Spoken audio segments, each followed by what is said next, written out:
happy Earth Day, guys. I hope that you got out and did something sometime, and it'd be yesterday when you read the or when you listen to this. So, but for me, it's Earth Day. It's the 22nd. I should have thought about this yesterday. Oh well.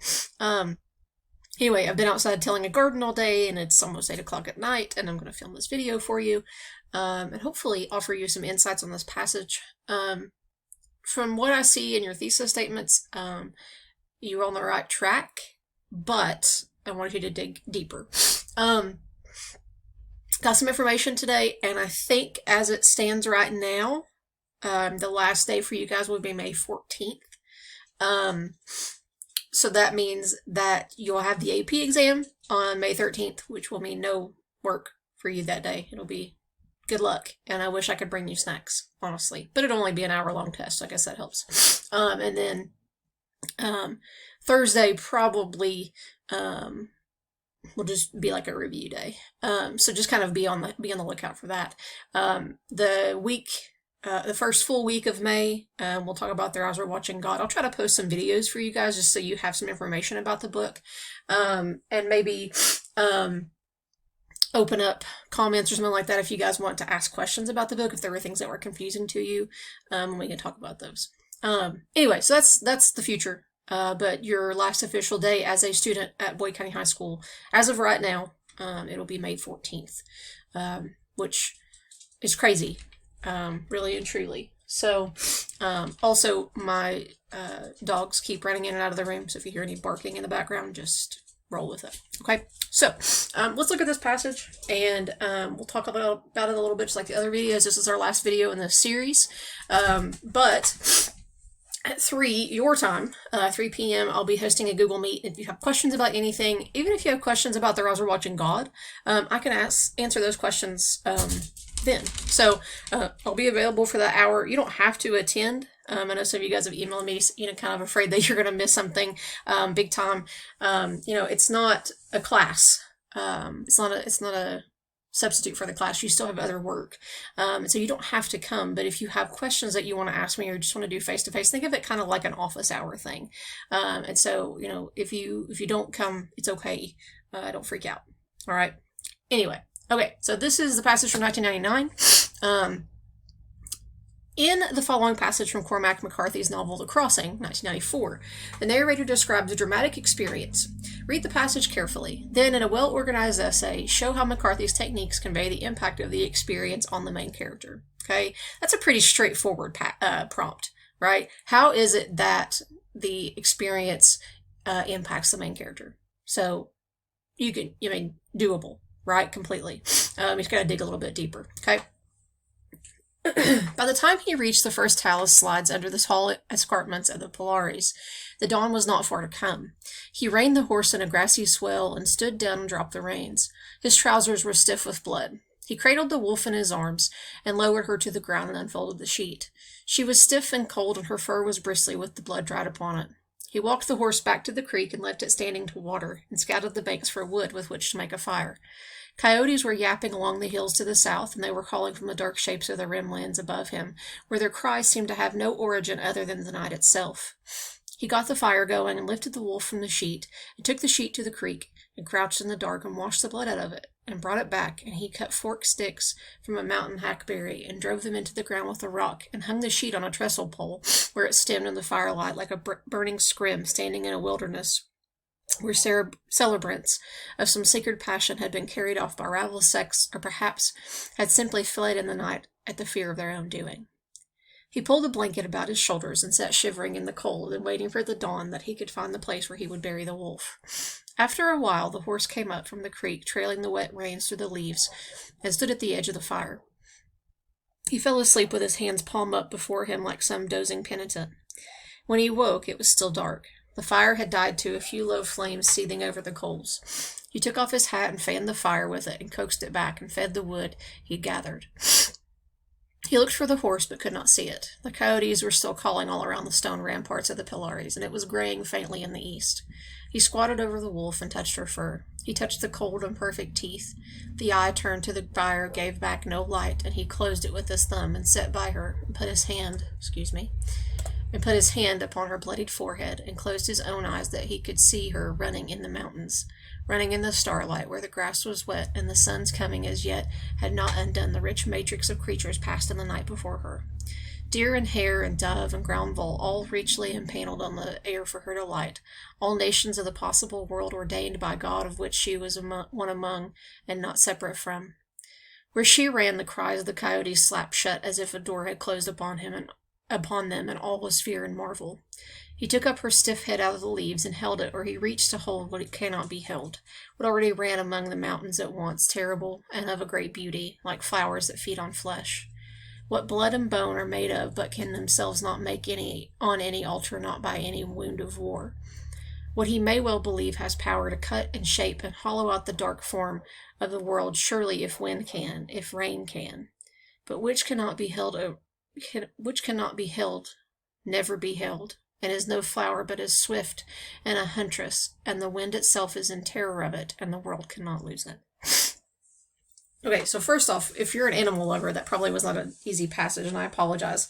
But it's a good passage, it's a strong passage, and there's a lot to it, and I wanted you guys to see this different kind of prompt, because it's a little bit more straightforward, and I have absolutely no idea how they're going to word this prompt, what it's going to look like. All I can hope is that the 4 that I've shown you will give you a good smattering of information, okay? So, a couple things in this that I want to point out, and most of this that I really, that if I were doing an analysis of this essay and only had 40 minutes to write it, I would focus in really heavily on that last little bit, from about lines 39 to the end, that starts with he squatted over the wolf and touched her fur. But you could even go back to line 31 and pull out quotes from 31 to, let's see, it's 64. He falls asleep with his hands palm up before him. And the fire is down, but he has coaxed it back. The coyotes, he's just completely immersed in this natural surrounding, which nature is, death is nature. Right? And that's a weird thing to think about, but it is. It is something that happens. And it's how we deal with it, right? And so there's something in this about the narrator showing this man's experience of burying something that he reveres, right? It's very clear that he reveres this wolf, especially when he closes its eyelid, right, with its thumb. You see that in movies a lot, and it is, again, something that's very much meant to be a reverence. Like, you really hold that being up very high, okay? So let's look at a couple of your thesis statements. I think I had 6 of you guys respond to it this time. And if you haven't responded to it yet and you're watching this, still do this. Still get this practice, and then I will do my best to give you your thesis statements back with a little bit of commentary. I'm going to go through each of these, but if you submit them after the video has been posted, I'm still going to do that. I will tell you this. My laptop is about 9 years old, and it's about had it. That's why the other day my video almost cut out, and I cut it really short because of that. And so I haven't done a lot of grading, and that's because my computer does not last very long. 15 minutes for these videos is about as long as it can go. And so as soon as it gets here, it should be here this week. You'll start seeing a ton of grades go in, and I apologize that it's taken me so long. But this thing is a dinosaur, and I've really just been putting it off until I got that new laptop. So hopefully by the end of this week, I'll be a grading maniac and get some stuff done, especially since it's going to be rainy. So I'll be stuck inside, unless I get, to playing, Animal Crossing, and then it'll be put off. I'm just kidding. I won't do that to you. I promise. I actually will put the stuff in, but I am waiting on my laptop so that I don't have to be in one stationary spot plugged up to the wall and hoping for the best. So let's look at these thesis statements, and then we'll be done. So the first one, to depict the actions of a man carrying a deceased wolf. That seems very much what the author is giving us. Go more into depth with that. Who is this man, right? We don't have a name, but he's an animal lover, or at least the lover of this particular animal. He appreciates nature, right? And this wolf is not just a deceased wolf. Maybe it was a companion. Maybe it was somebody or something that he really, I don't know, cared a lot about. I mean, obviously, right? I'll pull up the one pager that I made for this day that you guys will see when this all posts. But a couple of things that I looked in there, maybe the wolf was offering him something like a comfort or companionship. So maybe he's frightened because he's alone. Maybe he is at fault for what happened to the wolf. Maybe there's some guilt. Maybe he feels hollow or alone. Maybe I'm projecting, because if I lost one of my animals, I would feel very hollow and alone, even though I have 4 of them. If you lose an animal, it's just how it is. And I know you guys understand that. I talked about the reverence in there, and there's some good, solid literary elements in this. So let's go back to your thesis statements, but make sure that whenever you're looking at this, you could turn that thesis statement that's up there at the first, I don't know who it is, but that first thesis there, you can turn that thesis statement into something that's more in depth, right? Character experiences, loss and death overwhelm his dramatic experience. Yes, but give us more, right? You're really, for the most part, just restating the question. And so how is it that, like, what emotion is the main character experiencing, right? What kind of feelings? And that's where you can include that shift, right? From the beginning, it's like he's trying to find security, but then once he gets there, it's like he's sort of trying to grieve, right? So there's a shift in what happens. And that happens in that passage. So you can certainly talk about that in there, okay? So make sure that you're looking at those things. How? What kind of emotional impact? What kind of experience, right? Think about those things. This third one, emotional impact the main character experience had. So not quite until you get to reveal how death brings insight to the living. Give me what emotional impact it had on the main character's experience and what his experience is, and that would be how death brings insight to the living, right? What is the insight that he seems to be gathering here, right? Maybe we don't understand things until it's gone, right? It's that old adage, it's also an 80s song, you don't know what you got till it's gone. So, keep that in mind, all right?